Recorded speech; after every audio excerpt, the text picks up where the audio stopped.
नमस्कार आदरणीय साहित्य अनुरागी सर्जक स्रष्टा महानुभावहरू, यहाँहरूलाई आजको यस 36औं श्रृङ्खलामा हार्दिक हार्दिक स्वागत छ।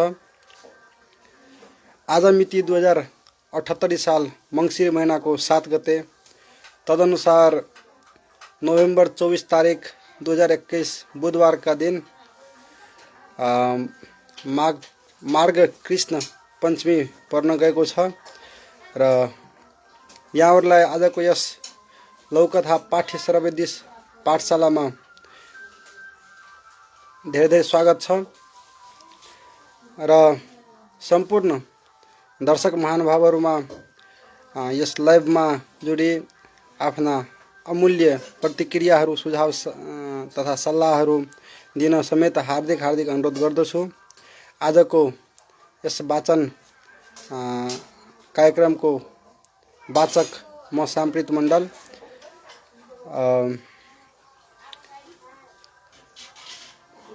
र तपाईहरुलाई आजको यस वाचन कार्यक्रममा हार्दिक हार्दिक स्वागत छ।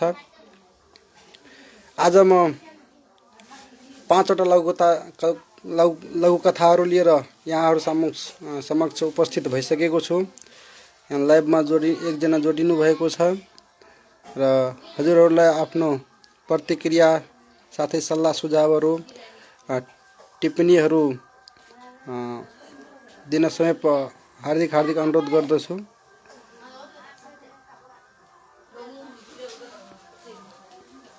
र आजको यो 36औं श्रृङ्खलामा म 5 वटा लघुकथाहरू लिएर उपस्थित छु। जुन लघुकथाहरू रहेको छ धोखा, जुन कि मनोहर पोखरेलज्यूको रचना रहेको छ भने अर्को भोको पेट, यो लघुकथा पनि मनोहर पोखरेलज्यूकै रचना हो। यहाँ त्यस्तै नाइके प्रथा नन्दलाल आचार्य सरको रचना रहेको छ भने अनौठो प्रेम इन्दिरा चप्पागाईज्यूको रचना रहेको छ र त्यसै गरी लघुकथा चटपट सत्या अधिकारीज्यूको रचना रहेको छ। हामीसँग नन्दलाल आचार्य सर जोड्नु भएको छ। भेरी इन्ट्रेस्टिङ भनेर कमेन्ट गर्नुभएको छ। नमस्कार सर। र म यो लाइभ कार्यक्रममा जोडिन सम्पूर्ण साहित्य अनुरागी महानुभावहरूलाई हार्दिक हार्दिक अनुरोध गर्दछु र यहाँहरूलाई आफ्नो अमूल्य प्रतिक्रियाहरू, सल्लाह सुझावहरू पनि दिन हार्दिक हार्दिक अनुरोध गर्दछु। र अब धेरै ढिला नगरिकन भने म लघुकथा वाचनतर्फ जान चाहन्छु र फेरि यहाँ नन्दलाल आचार्य अक्षरान्त जसले नमस्कार सबै साहित्य अनुरागीहरूमा लेख्नु भएको छ। नमस्कार सर। फेरि पनि र अर्को बालकृष्ण काफ्लेज्यू जोड्नु भएको छ। नमस्कार सम्पूर्ण साहित्य अनुरागी महानुभावहरूलाई भनेर भन्नुभएको छ। नमस्कार सर तपाईलाई पनि। र यस्तै आजको यस लाइभ कार्यक्रममा जोडिनको लागि म सम्पूर्ण साहित्य अनुरागी महानुभावहरूलाई हार्दिक हार्दिक अनुरोध गर्दछु र आफ्ना अमूल्य प्रतिक्रियाहरू पनि दिँदै गर्नुहोला। अब भने म आजको पहिलो लघुकथा धोखा भन्ने लघुकथा वाचन गर्न म यहाँहरूबाट अनुमति चाहन्छु। र यो धोखा भन्ने लघुकथा मनोहर पोखरेलज्यूको रचना रहेको छ र कथा यसरी अगाडि बढ्छ। चाँडपट सकिएको थियो। सहचालकले मेरा लागि अन्तिम सिट मिलाइदिएका थिए। पछिल्लो सिटमा भयभीत मौन जोडी बसेको थियो। बस अघि बढेसँगै जोडी खुल्दै गएका थिए। महिला भन्दा युवक 10-15 वर्ष कम देखिन्थे। युवकले तिमी र महिलाले त भनेर सम्बोधन गर्थे। युवकले तिमी र महिलाले त भनेर सम्बोधन गर्थे। हरकत भने अनौठो थियो। बस रोकिएपछि युवक ओर्लेको मौकामा मैले महिलासँग बात मारेको थिएँ। थर घर सोध्दै मैले उनीहरूको सम्बन्ध सोधिदिए। हडबडाएकी उनले भनिन्, भाइ हो। अचम्म मानेको मेरो अनुहार पढिन् र हतपत मित छोरा बनाइन्। त्यसपछि केही सोध्नै परेन। कुरा सपार्न उनले अनेक कुरा गर्न थालिन् र भनिन्, पहिलो पटक काठमाडौँ हिँडेकीले साथी लगेको हुँ। खाना त लालगढमै खुवाउँछ होला।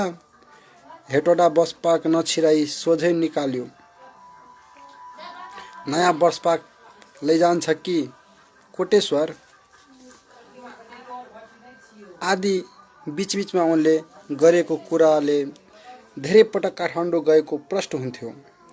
उनले व्हाट्सएपबाट चिप्लो घसेर एक पुरुषसँग कुरा गरिन्। ड्युटीमा को हो? ड्युटीमा हो कि सकियो? यहाँ कस्तो दुख छ? विदेश हो र हर हमेसा नेट लागिरहन्छ। सिट नपाएर अगाडि उभिएका जडिहाले एक किशोरलाई रोक्दै भनेका थिए, बसभित्र चुरोट खान मिल्दैन।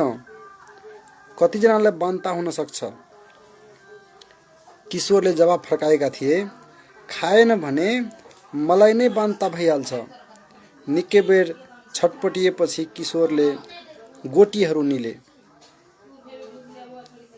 सिट छाडेर बसको प्यासेजमा उत्तानो परेर सुते। हेर त, सहरमा पढ्छु भनेर यति सानै उमेरमा बुवा आमालाई धोका दिएको। ती महिलाले प्वाक्क बोलिन्। यहाँ त विदेशमा पठाएर कतिपय श्रीमतीले र घरमा राखेर कतिपय श्रीमानले धोका दिइरहेका छन्। बालबालिकाले त जस्तो देख्यो त्यस्तै गर्ने नहुन् भन्न मन लागेको थियो। सकिन्। यसरी कथा अन्त्य हुन्छ र यो कथा राजविराज 670मा मङ्सिर 2 गते यो कथाकारज्यूले लेख्नुभएको कथा रहेको छ। र वास्तवमा यहाँ धोका भन्ने एकदमै सान्दर्भिक शीर्षकमा यहाँ एउटा लघुकथा लेखिएको छ। यो मनोहर पोखरेलज्यूको कलमबाट लेखिएको कथा हो र यस कथामा हाम्रो समाजमा दिनहुँ भइरहेको घटनालाई यहाँ उठान गरिएको छ। साना बच्चाहरू आमा बुवालाई धोका दिएर जाँड रक्सी खाने एवं प्रकारको कामहरू गर्ने गरेको, सहरमा पढ्न पठाएपछि आमा बुवालाई धोका दिएर उसलाई छलेर धोका दिएको कुरा पनि गरिएको छ भने विदेशमा श्रीमान भएको बेला श्रीमतीहरूले श्रीमानलाई धोका दिएर अन्त डुल्ने गरेको र विकृति फैलाउने कामहरू गरेको प्रसङ्ग सँगै श्रीमानले पनि घरमा श्रीमती हुँदाहुँदै पनि अर्कीसँग लसपस गरेको कुराले पनि यहाँ कथाकारज्यूले उठान गर्नुभएको छ। एकदमै नै सान्दर्भिक र मार्मिक कथा। र हामीसँग भने यहाँ सत्य अधिकारी जोड्नु भएको छ। हार्दिक नमन भन्दै हुनुहुन्छ। हार्दिक नमन। त्यस्तै अमन राउत ग्रेट भिडियो भनेर लेख्नु भएको छ। त्यस्तै यहाँ नन्दलाल आचार्य अक्षान्तज्यूले महिला नै धोकेबाज हुन् मनोहरजीको कथामा। र वास्तवमा यो कथामा जुन आइमाई बसमा यात्रा गरिरहेकी छिन् ऊ एउटा धोकेबाज नै हुन्। उसले आफ्नो श्रीमानलाई छलेर अर्कै केटासँग काठमाडौँ घुम्ने सम्मको यात्रा अर्कासँग गरेको कुरालाई उठान गरिएको छ। त्यसरी यहाँ बालकृष्ण काफ्लेज्यू हामीसँग जोड्नु भएको छ। कथा अति समसामयिक छ भनेर भन्नुभएको छ। वास्तव एकदमै पनि यो एकदम समय सान्दर्भिक र समसामयिक कथा रहेको छ। अब भने आजको यो दोस्रो लघु कथातिर जानुभन्दा पहिले यहाँ हाम्रो मनोहर कुमार पोखरेलज्यू जोड्नु भएको छ। उहाँले सान्दर्भिक हार्दिक नमन भन्नुभएको छ। नमन छ सर र यहाँलाई स्वागत पनि। त्यसै गरी यहाँ शकुन्तला कायस्थजी जोड्नु भएको छ। सुन्दर लघु कथा भनेर लेख्नु भएको छ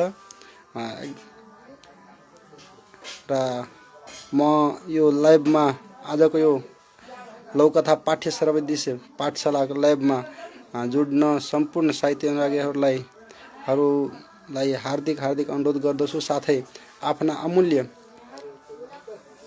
विचारहरू सुझाव सल्लाहहरू पनि कमेन्ट मार्फत यहाँ राखिदिन पनि हार्दिक अनुरोध गर्दछु। र अब भने म आजको दोस्रो लघु कथातिर जाने अनुमति चाहन्छु। भोको पेट शीर्षकको लघु कथा रहेको छ।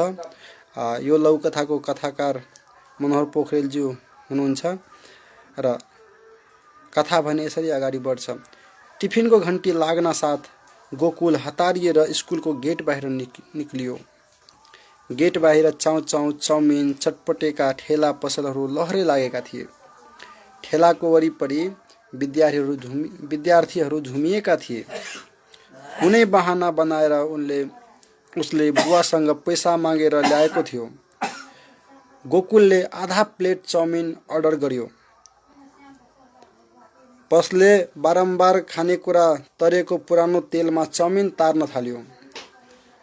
उसले फ्राई पेनमा राखेको चाउमिनमा खै के मसला हालेको थियो। बोतलबाट भेनेगर जस्तो अमिलो एसिड पानी खन्यायो। अजिनोमोटो जस्तो अपाच्य र शरीरलाई हानिकारक मसला हालेको थियो। आवश्यकता भन्दा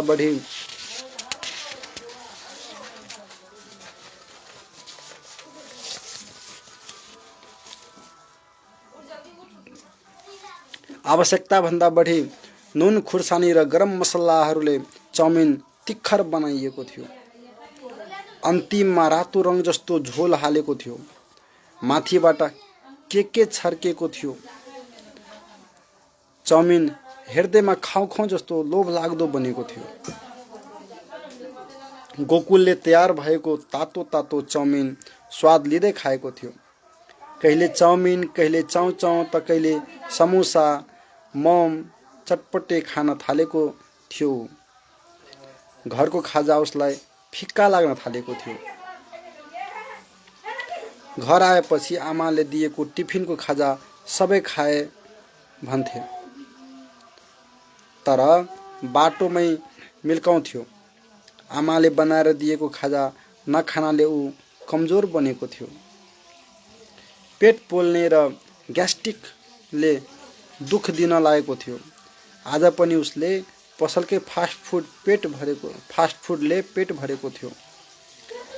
घर फर्किने बेलामा उसले टिफिनको खाजा बाटोमा फुत्त मिल्कायो।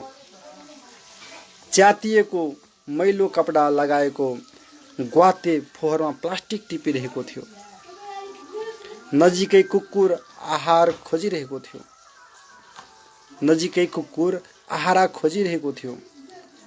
फुत्त मिल्काइएको आवाजतिर दुवैको नजर गएको थियो। कुकुरले घुरेर हेर्यो।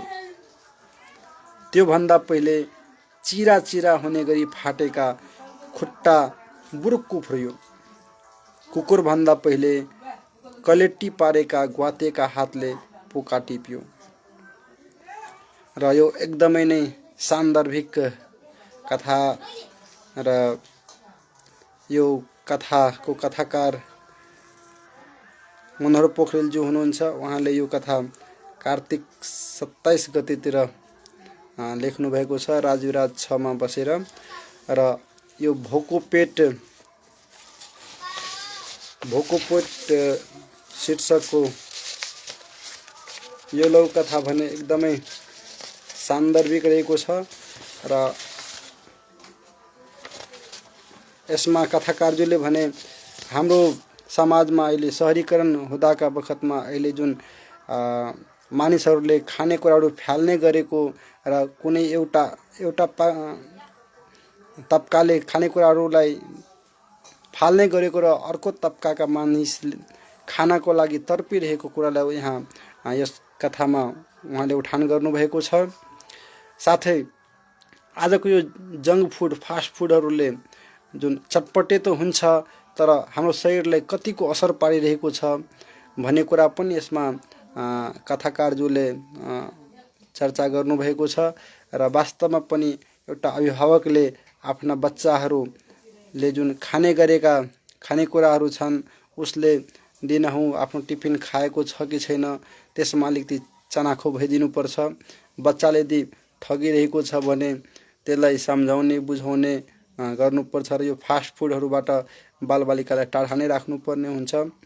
यदि यस्तो गर्न सकिएन भने पछि गएर बच्चाहरूलाई विभिन्न किसिमको बिमारी लाग्ने, ग्यास्ट्रिक्सको समस्या हुने जस्ता विभिन्न बिरामीपन आउन सक्ने हुँदा, बच्चा कमजोर हुने हुँदा यसमा पनि ध्यान जानुपर्ने कुरा हामीले बुझ्नुपर्छ। र यहाँ हामीसँग भने नन्दलाल आचार्य सरले भोको घर घरको कहानी हो तसर्थ यो विशेष वाचन परेको छ र बधाई सर्जकज्यूलाई भनेर भन्नुभएको छ। एकदमै पनि वास्तवमा अहिले कोरोना कालमा विशेष गरी धेरैले आफ्नो जीवन जीविका गुजारा गर्ने आफ्नो काम गुमाएको छ र यस्तो परिस्थितिमा धेरैजनाले भोकै सुत्नुपर्ने अवस्था पनि रहेको अवस्थामा एउटा तबकाका मानिसले व्यक्तिले भनौँ ठुल्ठुला भोज भतेर गरेर धेरै मात्रामा खानाहरू खेर फालिरहेका छन् भने अर्को तबका भोकै सुत्नुपर्ने यहाँ स्थिति रहेको कुरा हामीले बुझ्नुपर्छ र हामीले खानालाई बचाउनुपर्छ र जथाभावी खानालाई फाल्नु हुँदैन भने पनि हामी बुझ्न सक्छौँ। यहाँ शकुन्तला कायस्थजी जोडिनु भएको छ, हिजो पनि सुनेको हो त भनेर लेख्नु भएको छ। त्यसै गरी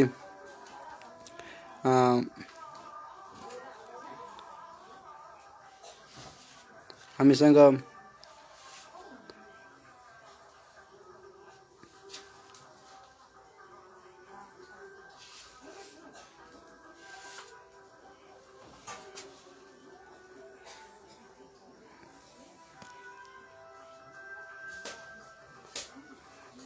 अरू म यहाँ साहित्य अनुरागीज्यूहरूलाई आफ्ना अमूल्य सुझावहरू यहाँ कमेन्ट मार्फत राखिदिन म हार्दिक अनुरोध गर्दछु।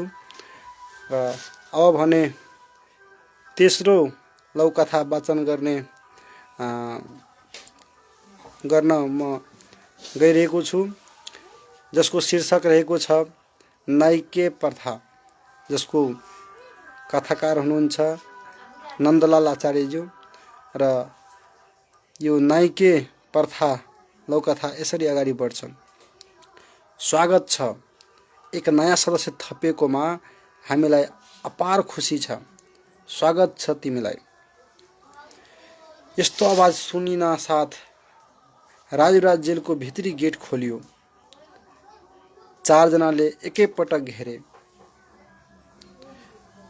म अक्क न बक्क भएको थिएँ। म अनाहकमा जेल परेको थिएँ।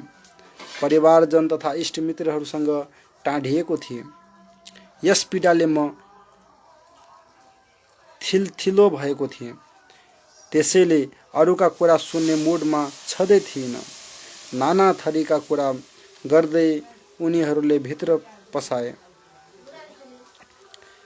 त्यहाँ अरू कैदीहरू ट्वाल्ल परेर मलाई नै हेरिरहेका थिए। मलाई त्यहाँको अव्यवस्थित रहनसहन पाच्य हुँदै भएन। वातावरण एकदमै बिझायो। मुक्ति मार्ग होइन, म अर्कै ठाउँतिर लागे। उनीहरू बोलाएका बोलाइ थिए, म नसुने झैँ गरी टहल्दै थिएँ। घरिघरि उनीहरूतिर घृणित नजर पनि फ्याँक्दै थिएँ। 2 जना लाठे आए, मेरो आँखामा जबरदस्ती पट्टी बाँधिदिए, भित्र लगेर बेस्सरी राम धुलाइदिए। केही बोलियो भने झन कुट्थे, चुपचाप सहे, कुट्न कम गर्थे। आधा घन्टे यातना पश्चात पट्टी खोलिदिए। केही बोलियो भने झन कुट्थे, चुपचाप सहे, कुट्न कम गर्थे।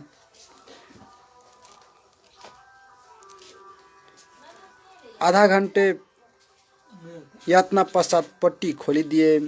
कारण सोधु भने अराजकहरूसँग के कुरा गर्नु भन्ने भयो। म युद्ध लडेर आएको थिएँ। शान्तिकालमा युद्धकालीन मुद्दा उल्टाएर बैरीले मलाई फसाएका थिए। मलाई पिट्नेलाई अहिले ठिक गर्ने मेरो उद्घोषलाई थुम्याउँदै र रमिते मध्येको एकजनाले मेरै कानैमा भनेका थिए, तपाईको कम्प्लेनले यिनीहरूले हकार पकार भेट्छन्, सके लात र बात पनि भेट्लान्। रात परेपछि छदमा भेषी रूपमै तपाईको हुर्मत यिनले लिन्छ। त्यसैले तै चुप मै चुप हुनुस्। यसैमा भलो छ। जेलको वास्तविकता बुझेर म अवाक भएको थिएँ। यहाँ यस नाइके प्रथा भने लौकथाकारज्यूले जुन हाम्रो यहाँको जेलमा जुन व्यक्तिसँग घृणित घटनाहरू हुने गरेको छ, अमानवीय घटनाहरू हुने गरेको छ, त्यसलाई उठान गर्नुभएको छ। र वास्तवमा पनि हामी यदाकदा सुन्ने गरेका हुन्छौँ कि जेल पुगेपछि जेलका पुराना कैदीहरूले नयाँ कैदीलाई यातना दिने गरेको, उनीहरूलाई दुःख दिने गरेको कुरा हामी सुनिराखेका हुन्छौँ। यही प्रसङ्गलाई यहाँ कथाकारज्यूले उठान गर्नुभएको छ। र जेलमा भएका पुराना कैदीहरू त्यहाँका नाइके बनेका हुन्छन् र ती व्यक्तिहरूले जेलमा जाने नयाँ कैदीहरूलाई दुःख दिने, कष्ट दिने गर्ने गरेको कामहरू भएको हुन्छ भन्ने कुरा यहाँ उठान गरेको छ, जुन कि एकदमै अमानवीय घटना हो। र यहाँ हाम्रो भिन्न व्यक्तिहरू बिना कारणै पनि भिन्न व्यक्तिहरूको फन्दामा भिन्न व्यक्तिहरूले फन्दामा पारेर जेलमा पुगाएको घटनाले पनि यहाँ उठान गर्नुभएको छ साहित्यकारज्यूले। अनि यहाँ हामीसँग लता केसीजी जुड्नु भएको छ। उहाँले नमन भन्दै हुनुहुन्छ। नमन छ म्याम। र म यहाँ हाम्रो लाइभमा जुड्नु हुने सम्पूर्ण साहित्य अनुरागी महानुभावहरूलाई आफ्ना सुझावहरू, सल्लाहहरू र तपाईँलाई यो आजको वाचन कस्तो लागिरहेको छ, आफ्ना टिप्पणीहरू यहाँ राख्दिन म हार्दिक अनुरोध गर्दछु। शकुन्तला कायस्थजीले नमन सबैमा भन्नुभएको छ। नमन छ। अब भने म आजको चौथो लघु कथा जुन कि अनौठो प्रेम रहेको छ र जसको कथाकार हुनुहुन्छ यहाँ इन्दिरा चापागाईज्यू र उहाँको यो लघुकथा वाचन गर्न म गइरहेको छु। र वाचन सुरु गर्नुभन्दा पहिले म यहाँहरूलाई आफ्ना अमूल्य विचारहरू कमेन्ट मार्फत राखिदिन पनि हार्दिक अनुरोध गर्दछु। र अब भने चौथो लघुकथा अनौठो प्रेम इन्दिरा चापागाईज्यूको रचना वाचन गर्न गइरहेको छु। तालिममा भाग लिन चीन जाँदाको कुरा हो। विभिन्न देशबाट सहभागीहरू आएका थिए। तालिम कक्षा सञ्चालन हुँदै गर्दा एकजना गहुँ गोरो, अग्लो हँसिलो, लरक्क जुल्फी लर्काएको अनुमानित 32-35 वर्षको युवक मुसुक्क हाँस्दै मेरो छेउमा आएर बस्यो। मलाई रमाइलो लाग्यो, छुट्टै किसिमको खुसी। मैले पनि थोरै हाँसो पोखे। कक्षा चलिरहेको बेला मलाई अचम्म गरी पटक पटक हेरिरहन्थ्यो। जब आँखा जुध्थे म लाजले शिर निहुराउँथे। ऊ पनि म जस्तै शाकाहारी रहेछ। शाकाहारी परिकार कम हुने हुँदा ब्रेकफास्ट, लन्च या डिनर खाना हामी सँगै हुने गर्थ्यौँ र सबैभन्दा चाँडै पुगिसक्थ्यौँ। उसले फर्सी राख्थ्यो, म अलिकति मुस्कान पोख्थे। म पिडालु हाल्थे, ऊ हल्का हाँसो छोड्थ्यो। एकले अर्काको ख्याल राख्न थालेका थियौँ। हामी दुवै अङ्ग्रेजी जान्दैनथ्यौँ र एक अर्काको भाषा त्यति बुझ्दैनथ्यौँ। आँखाले केही कुरा गर्थ्यौँ। उसका आँखाको ज्योतिमा आफू विलिन भए झैँ लाग्थ्यो। अलि पछि अरू सबै आउँथे, खान्थे र उसका समूहले उसलाई र मेरा समूहले मलाई जिस्काउन पछि पर्दैनथे। ऊ तिमीलाई प्रेम गर्छ लाटी, सपना भन्थे। कसरी हुन सक्छ यो? ऊ जत्रो त मेरो छोरै छ नि। म अस्वीकार गर्थे। तिमी 45 भएकी भए पनि हेर्दा 30-32 देखिन्छौ खो है।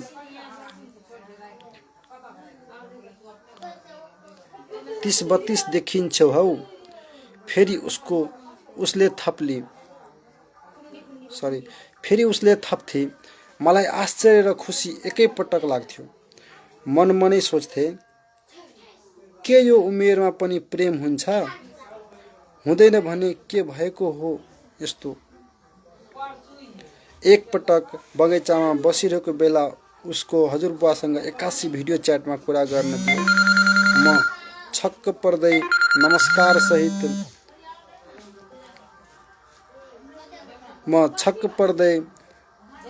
नमस्कार सहित औपचारिकता पूरा गरेँ। मादल र मुरली सहितको हाम्रो टोलीमा नाचगान चल्थ्यो। ऊ खुसी हुँदै मसँग नाच्न आइपुगिहाल्थ्यो। समापन समारोहमा फोटो खिच्ने कार्यक्रम थियो। जब म पोज दिएर बस्थे, ऊ दौडिँदै आएर आफ्नै जोडी जस्तै गरी बसिहाल्थ्यो। अब त साथीलाई के चाहियो र जिस्क्याउन पुगिहाल्यो। अन्तिम दिन खाना खाने होटलमा भेट भयो। उनीहरू हिँड्न लागे।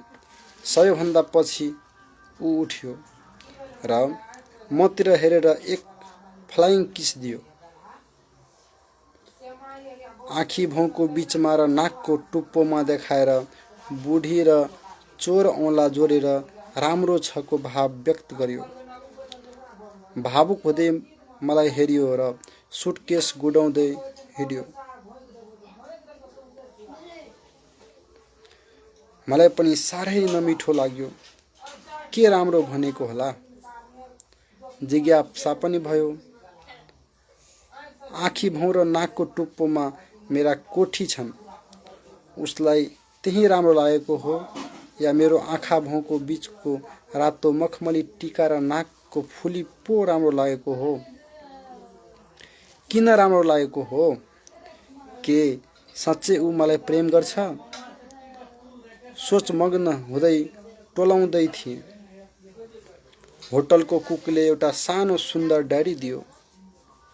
डायरीमा लेखिएको थियो, my mother just died, you look like my mum, miss you.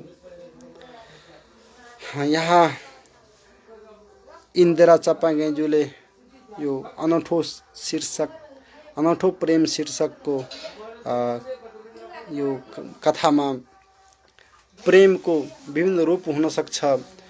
प्रेम खाली शारीरिक सम्बन्ध अथवा व्यक्तिलाई आफ्नो मन बहलाउने साधनको रूपमा नभएर प्रेमका विभिन्न रूप हुन सक्छन्।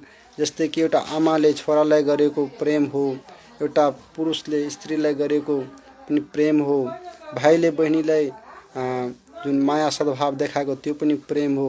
विभिन्न रूप हुन सक्छन्। कोही नजिक आउँदैमा त्यसको मनमा खराब विचार छ अथवा उसमा यौन चाहना छ भन्ने बुझ्नु हुँदैन भन्ने कुरा यस कथामा उहाँले स्पष्टताका साथ बढी चलाखीपूर्ण तरिकाले कथामा प्रस्ट्याउनु भएको छ। र यस कथामा जुन व्यक्ति साथीहरू छन्, जुन साथी पात्रहरू छन्, जसले एउटी जुन महिला पात्र छन् त्यसलाई र ती केटा पात्रलाई जिस्काएको प्रसङ्ग छ। दुवैले अर्कै विचारधारा, अर्कै दृष्टिकोण राखेर तिनीलाई जिस्काएका हुन्, तर वास्तवमा भने त्यो अन्तिममा जुन यहाँ देखिएको छ कि ती व्यक्ति जुन केटा मान्छे रहेको छ उसले ती महिलामा आफ्नो मम्मीलाई हेर्ने गरेको कुरा यहाँ देखाइएको छ र एकदमै नै सान्दर्भिक कथा रहेको छ। र म भने यहाँ यस लाइभ कार्यक्रममा जुड्नु भएका सम्पूर्ण साहित्य अनुरागी महानुभावहरूलाई आफ्नो अमूल्य प्रतिक्रियाहरू यहाँ राखिदिनको लागि हार्दिक अनुरोध गर्दछु। र आजको सबै लघुकथाहरू एकमाथि एक रहेको छ। सबैको आफ्नै किसिमको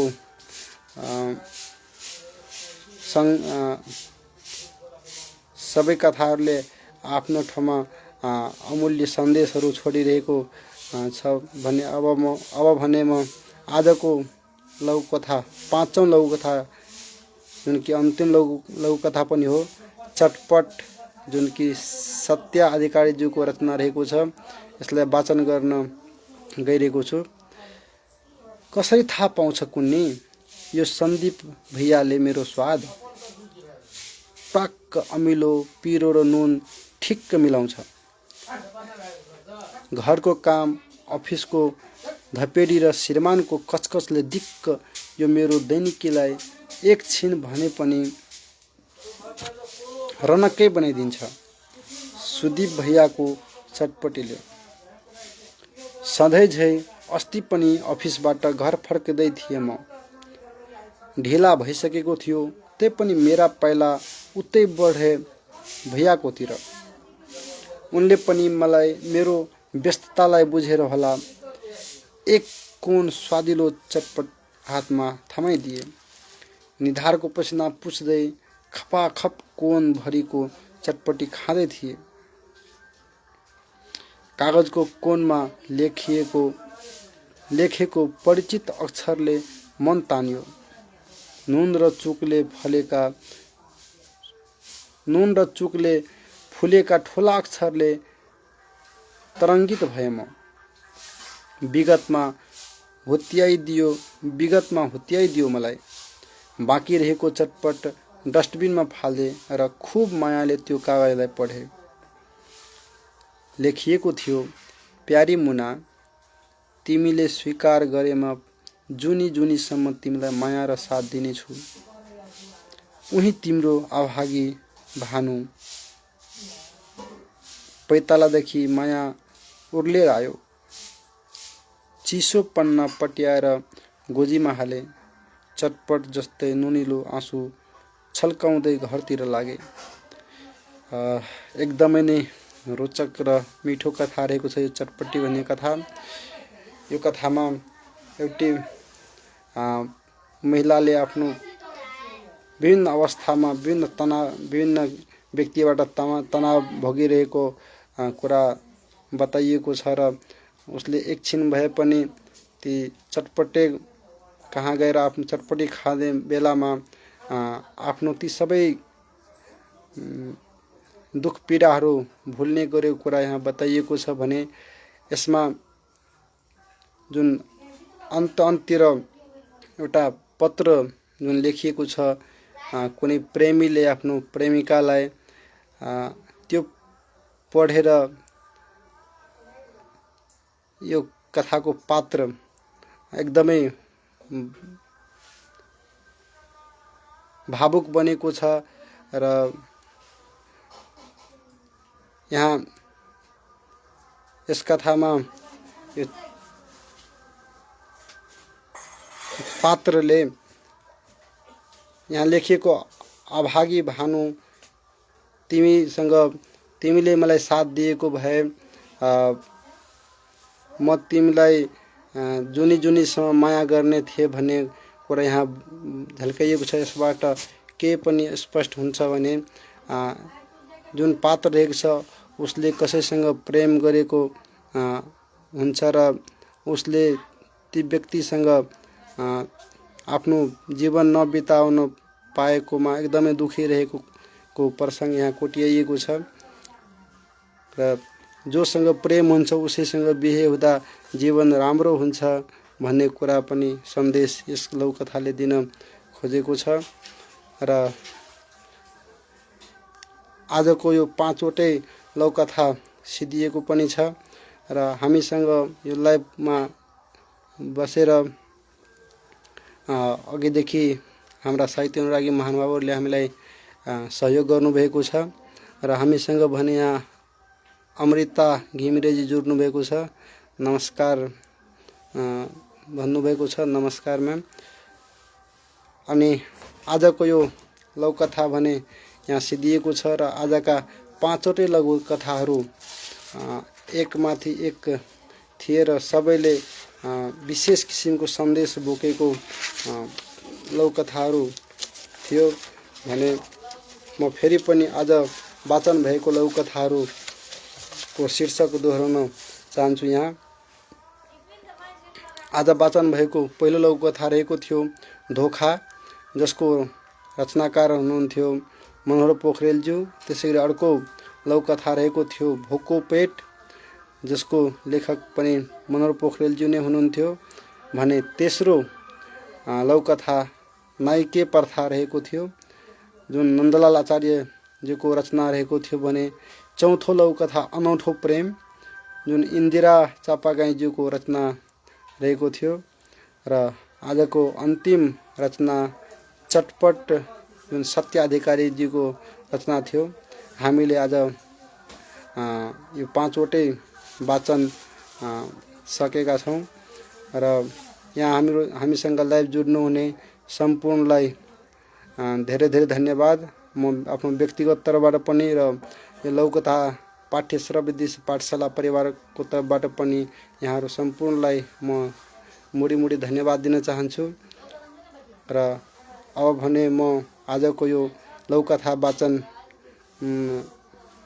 को यस पेजबाट बिदा हुने अनुमति साथ सबैलाई शुभरात्रि भन्दै बिदा हुन चाहन्छु। नमस्कार।